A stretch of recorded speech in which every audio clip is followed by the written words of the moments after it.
Hello नमस्कार दोस्तों, स्वागत है आपका सिविल्स एजुकेशन में। यहाँ पे हम लोग मुख्य परीक्षा के लिए उत्तर लेखन अभ्यास करते हैं। ये सामान्य अध्ययन GS2 का क्वेश्चन है, ठीक है। क्वेश्चन नंबर 8 करेंगे। क्वेश्चन को करने से पहले आप लोग 2-3 बातें याद रखिए, खासतौर से जो टेलीग्राम पे उत्तर लिख के भेजते हैं। आप लोग जो PDF भेजते हैं उस पर अपना नाम ज़रूर लिखा कीजिए, ठीक है। अपना नाम और टॉपिक का नाम। बहुत सारी PDF डॉक के नाम से आती हैं, बहुत सारी PDF इमेज टू PDF के नाम से आती हैं, तो ये सब मत भेजा कीजिए, ठीक है। दिक्कत आप ही लोगों को होगी।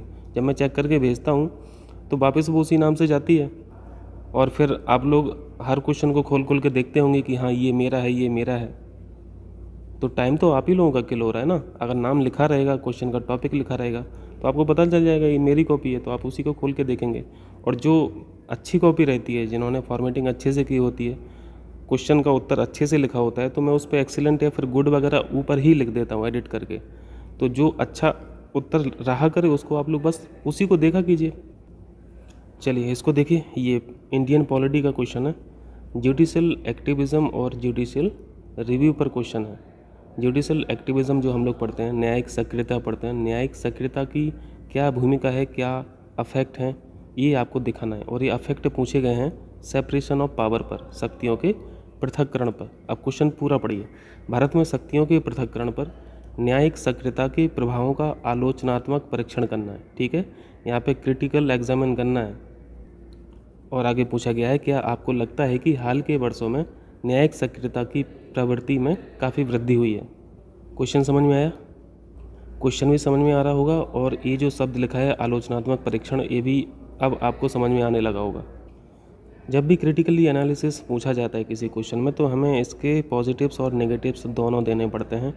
और जो भी आप पॉजिटिव लिख रहे हैं उसको किसी एग्जाम्पल से पुष्टि भी करनी होती है। जो भी आप नेगेटिव लिख रहे हैं तो इसको भी किसी एग्जाम्पल से पुष्टि करनी होती है, और उदाहरणों की सहायता से आप पुष्टि कर ले गए तो वो फिर आलोचनात्मक परीक्षण हो जाता है, ठीक है।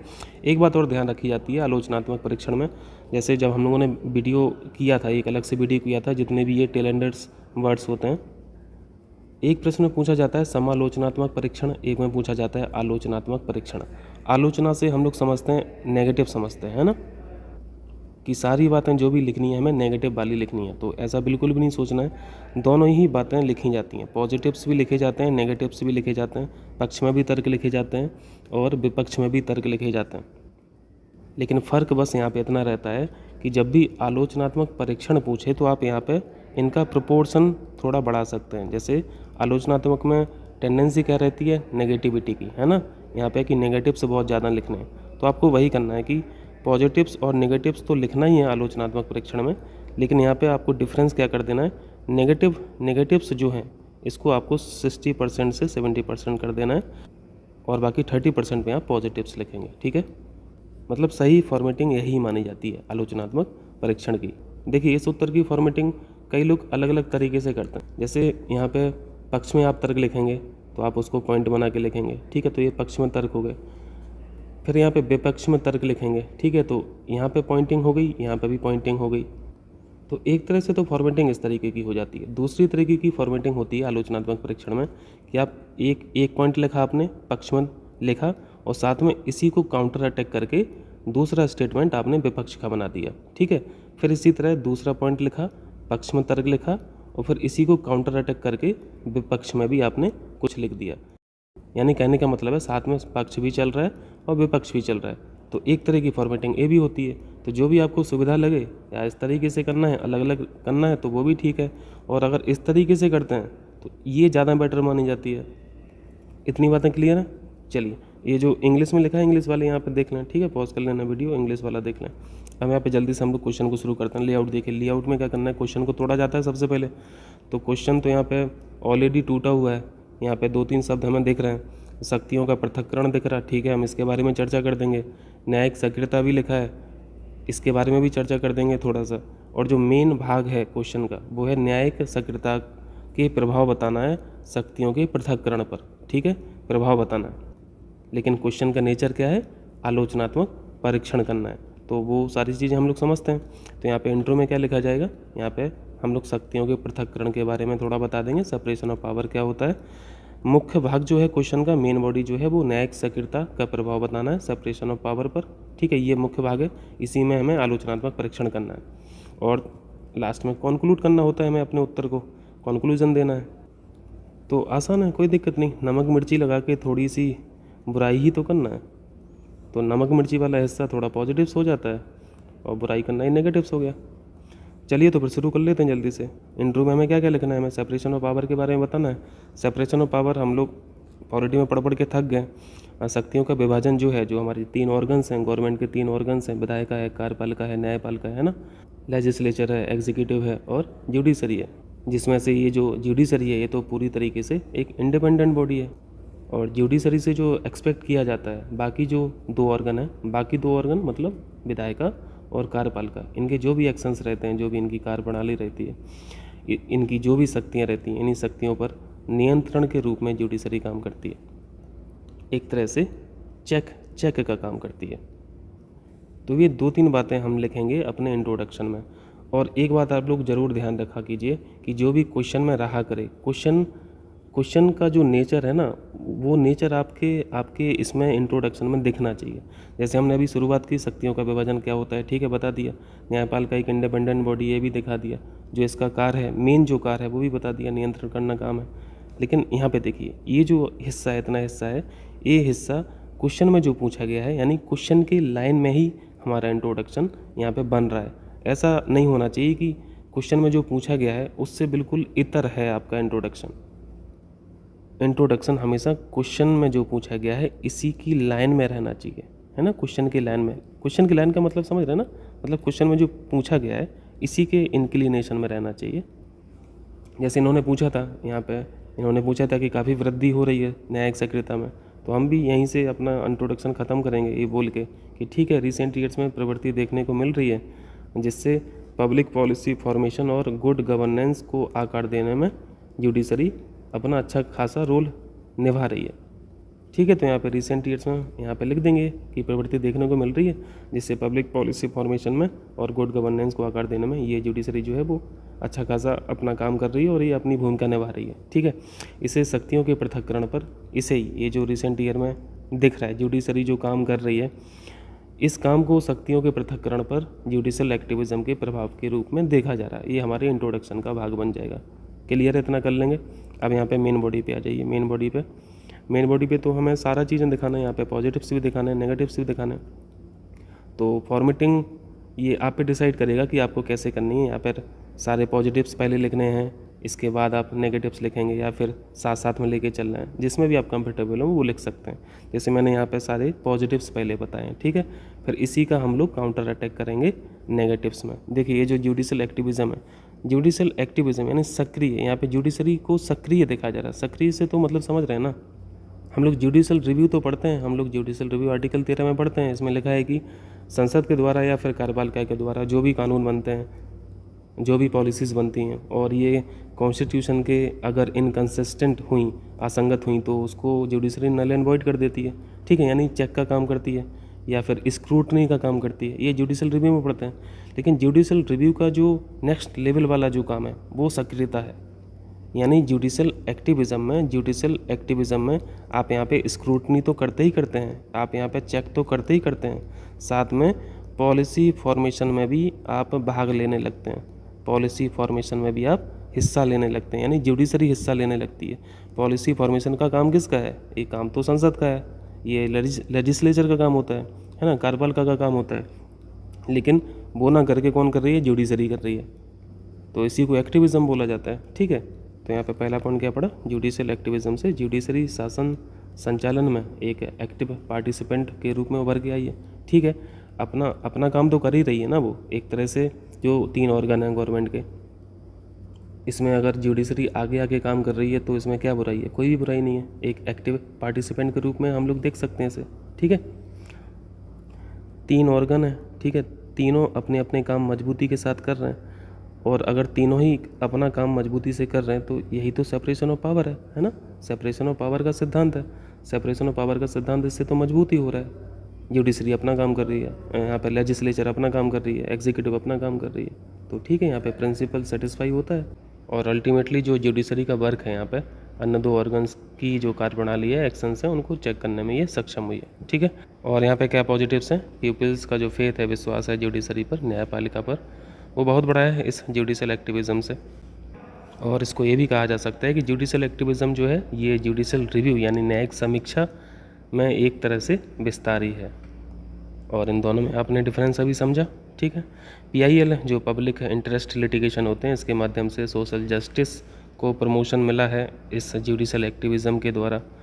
मौलिक अधिकारों के फंडामेंटल राइट्स का जो प्रोटेक्शन है, संरक्षण का एक इंस्ट्रूमेंट की तरह काम करता है जुडिशल एक्टिविज़म। ठीक है, पॉलिसीज़ जो होती हैं इफेक्टिव इम्प्लीमेंटेशन होता है। जुडिशरी जुडिशल एक्टिविज़म के माध्यम से तमाम निर्देश देती रहती है सरकारों को, जिससे नीतियों का क्रियान्वयन अच्छे से होता है ना। इफेक्टिव इम्प्लीमेंटेशन होता है, जैसे एग्जांपल अब आप मिड डे मील डाल सकते हैं। सरकार की एक तरह से क्या है यहाँ पे रिस्पॉन्सिबिलिटी, जवाबदेही और उनकी अकाउंटेबिलिटी तय होती है। ठीक है, इतना क्लियर है। अब यहाँ पे हम लोग नेगेटिव्स दिखाएंगे, यही आलोचनात्मक यहाँ पे विश्लेषण का भाग होगा काउंटर अटैक में। आपको यहाँ पे शुरुआत करनी है कि ऐसे उदाहरण देखने को मिले हैं जहाँ पे जुडिशरी ने अपनी ज्यूरिडिक्शन यानी जो इनकी अधिकारिता होती है उसमें ओवर रीच यानी अतिक्रमण देखने को मिला है। ठीक है, जुडिशल एक्टिविज़म में वृद्धि होने का मतलब क्या है? एक तरह से जुडिशल ओवर रीच भी इसको माना जाता है। बहुत सारे विद्वान इसको जुडिशल एक्टिविज़म को जुडिशल ओवर रीच भी कहते हैं। न्यायपालिका के द्वारा बाकी 2 शाखाओं के अधिकार में अतिक्रमण मानते हैं। जैसे आप यहाँ पे बोल रहे हैं कि जुडिशल एक्टिविज़म जो है ये जुडिशल ओवर रीच है। ठीक है, ये न्यायपालिका के द्वारा अतिक्रमण है। तो आप इस बात को प्रूव कैसे करेंगे? इस एग्जाम्पल से करेंगे कि मतलब ये जो एग्जाम्पल है ये पुष्टि कर रहा है अतिक्रमण का। जैसे संसद के अधिनियम के द्वारा इस कमीशन को बनाया गया था, नेशनल जुडिशल अपॉइंटमेंट कमीशन जो है, नजाक बोलते हैं इसे। लेकिन फाइनली क्या हुआ? संसद ने तो बना दिया अधिनियम से, लेकिन सुप्रीम कोर्ट ने बाद में इसको रद्द कर दिया, इस कमीशन को ही रद्द कर दिया। तो यहाँ पे जो पार्लियामेंट की पावर थी वो तो एक तरह से नल एंड वॉइड हो गई ना, जीरो हो गई, है ना। तो इसी को ओवर रीच कह रहे हैं, ये अतिक्रमण बोल रहे हैं कि संसद की शक्ति पर ये अतिक्रमण है। इस एग्जाम्पल से आप पुष्टि करा देंगे। ठीक है, तो हमारी बात प्रूफ हो जाएगी। दूसरा एग्जाम्पल आप यहाँ पे नीति निर्माण का कार्य जो है, ये काम बेसिकली होता किसका है? नीति निर्माण, पॉलिसी फॉर्मेशन का काम और कानून बनाने का काम ये विधायिका का काम है या फिर कार्यपालिका का काम है। ठीक है, तो ये काम आजकल कौन कर दे रहा है? ये जुडिशरी ही कर रही है, जबकि काम ये होना चाहिए विधायिका और कार्यपालिका का। तो यहाँ पे भी इन दोनों ऑर्गन्स के, इन दोनों शाखाओं के क्षेत्र में अतिक्रमण हुआ है जुडिशरी के द्वारा। देखो इसका इम्पैक्ट तो पॉजिटिव ही आ रहा है। जुडिशरी ने जो निर्देश दिया सरकार को, इसके चलते डीजल व्हीकल प्रतिबंध किया सुप्रीम कोर्ट ने, है ना। तो ये पर्यावरण के लिए तो अच्छा ही हुआ, पब्लिक के लिए अच्छा हुआ, हर चीज़ के लिए अच्छा हुआ। लेकिन ये प्रतिबंध सरकार के द्वारा लगाया जाता तब तो ठीक था, लेकिन जुडिशरी के द्वारा लगाया गया, तो इसी को ओवररीच बोल रहे हैं। और इसी को हमने एग्जाम्पल से ये बता भी दिया, तो हमारी बात की पुष्टि भी हो गई। ठीक है, तो ये और भी आप इसमें ऐड कर सकते हैं। बहुत सारे एग्जाम्पल्स हैं, मैं उसको बाद में लिखा हूँ, एग्जाम्पल्स को मैं अभी एक साथ आपको बताऊँगा। तो इन्हीं एग्जाम्पल्स को आपको फिट कर देना है इसी प्रश्न के उत्तर में। अब वो आपका काम है, और इसको 250 वर्ड्स में लिखना है। ठीक है, क्योंकि कंटेंट बहुत ज़्यादा है। चलिए अब अपने उत्तर को कॉन्क्लूड कर दीजिए। ये आलोचनात्मक विश्लेषण का कॉन्क्लूजन लिख रहे हैं आप। ठीक है, यहाँ पे आप पॉजिटिव्स लिखेंगे कुछ। ठीक है, और पॉजिटिव्स का मतलब ये नहीं है कि जो अभी आपने वहाँ पे पॉजिटिव्स लिखे हैं मेन बॉडी में वही सब लिखने बैठ जाओ। यहाँ पे आपको 1-2 लाइन ऐसी यहाँ पे लिखनी है कि जो ओवरऑल पिक्चर को यहाँ पे रिप्रेजेंट करे, और आपका जो इंक्लिनेशन रहना चाहिए वो नेगेटिव्स की तरफ रहे। ठीक है, यानी कंक्लूजन में पॉजिटिव्स भी रहना चाहिए, यानी जो ओवरऑल पिक्चर रहे वो पॉजिटिव्स की भी रहे, और नेगेटिव्स का जो इंक्लिनेशन है वो थोड़ा सा ज़्यादा रहे, और फिर अपनी बात को आपको ख़त्म कर देना है एक बैलेंस अप्रोच के साथ। ठीक है, यहाँ पे मैं इंक्लिनेशन क्यों बोल रहा हूँ नेगेटिव की तरफ, ये इसलिए बोल रहा हूँ क्योंकि ये कहीं ना कहीं ये सेटिस्फाई कर देगा एग्जामिनर को कि जो क्वेश्चन में पूछा गया था आप कहीं ना कहीं उससे सहमत हैं। समझ रहे हैं ना? ठीक है, तो ये कंक्लूजन में रहेगा। ठीक है, तो ये सारे एग्जाम्पल्स हैं, यहाँ पे आप जुडिशल एक्टिविज़म को दिखा सकते हैं। मतलब ये सारे जो एग्जाम्पल्स हैं ये जुडिशल एक्टिविज़म को ही रिप्रेजेंट कर रहे हैं। जैसे 1967 में जो गोलकनाथ का हम लोग पढ़ते रहते हैं इंडियन पॉलिटी में, इस केस में क्या आया था, इस बाद में क्या आया था, इस बाद में आया था, इस जजमेंट में आया था कि फंडामेंटल राइट्स जो हैं, मौलिक अधिकार जो हैं, ये अमेंड नहीं किया जा सकते हैं, इनका संसद के द्वारा संशोधन नहीं किया जा सकता। ये 1967 में गोलकनाथ बाद में आया था। फिर 1973 में केशवानंद भारती, इन्होंने बेसिक स्ट्रक्चर में कोई अमेंडमेंट नहीं हो सकता, है ना। बेसिक स्ट्रक्चर में पार्लियामेंट यहाँ पे अमेंडमेंट नहीं कर सकती है। तो यहाँ पे एक तरह से क्या हो रहा है, यहाँ पे पार्लियामेंट की शक्ति पर एक कुठाराघात है ना जुडिशरी का। 1979 में आप ये हुसैन आयरा खातून वर्सेस स्टेट ऑफ बिहार का एग्जांपल दे सकते हैं। इन्होंने इस बात में आया था कि ये जो स्पीडी ट्रायल का अधिकार है नागरिक का, ये आर्टिकल 21 के तहत होना चाहिए। ठीक है, तो ये आर्टिकल 21 के तहत आता भी है, right of speedy trial, but इसका एग्जीक्यूशन जुडिशरी के द्वारा ठीक से हो नहीं पाता, वो अलग बात है, क्योंकि इतना ज़्यादा वर्कलोड है, इतना ज़्यादा पेंडिंग केसेस हैं और जज जस्टिस लिमिटेड है, मुकदमों की संख्या लाखों में है। तो ठीक है, ये अच्छी बात है कि 21 के तहत आ गया, ये तो ठीक है, बट अचीव नहीं हो पा रहा, वो अलग बात है। ठीक, ये 1985 का आप यहाँ पे एग्जांपल दे सकते हैं, MC मेहता वाला लैंडमार्क जजमेंट था ये भी।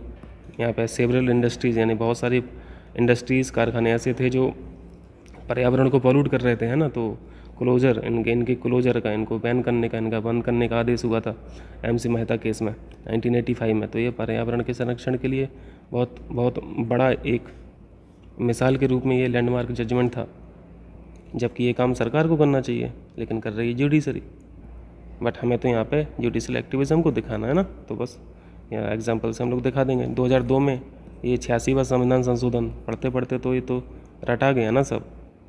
ये क्या है 21A में क्या है, ये compulsory education, free and compulsory education पढ़ते हो ना, अब ये फंडामेंटल राइट बन गया। ये कभी आर्टिकल 45 में हुआ करता था, क्योंकि आर्टिकल 45 DPSP का भाग था, है ना, तो DPSP चैलेंजेबल होते नहीं हैं, तो राज्यों की यहाँ पे बल्ले बल्ले थी। अब 21A में है फ्री एंड कंपलसरी एजुकेशन, अब राज्य की मजबूरी है कि ये भैया प्रोवाइड कराना ही कराना है। तो ये पॉसिबल कैसे हुआ, ये जुडिशरी के द्वारा पॉसिबल हुआ, है ना, जुडिशरी के द्वारा पॉसिबल हुआ। और किस बाद में पॉसिबल हुआ, ओमनी Krishna versus state of Andhra Pradesh. इस बाद में ये बात की गई थी कि ये जो 6 से 14 साल के बच्चों के लिए फ्री एंड कंपलसरी एजुकेशन होना चाहिए, ये फंडामेंटल राइट होना चाहिए। ठीक है, तभी जाके आप 2002 में ये 86वां संविधान संशोधन होता है संसद के द्वारा, इस निर्देश के द्वारा, इस डायरेक्शन के द्वारा। ठीक है, जब जुडिशरी डायरेक्शन करती है तब जाके संसद ये संविधान में संशोधन करके 86वां संविधान संशोधन करके 2002 में फाइनली ये फंडामेंटल राइट के रूप में उभर के आता है। तो ये सारी चीज़ें हैं जुडिशल एक्टिविज़म की। ठीक है, तो इसको कर लेंगे ना बढ़िया से, तो इसको लिख के जल्दी से भेजिए और धीरे धीरे चेक होंगे फिर आपके आंसर। और जल्दी मत मचाया कीजिए, ठीक है, तुरंत परीक्षा दे रहे हो, रिजल्ट आने में तो थोड़ा समय ही लगता है ना, तो जल्दी मत मचाया कीजिए, मिल जाएगा आपको, चेक होने के बाद मिल जाएगा उत्तर।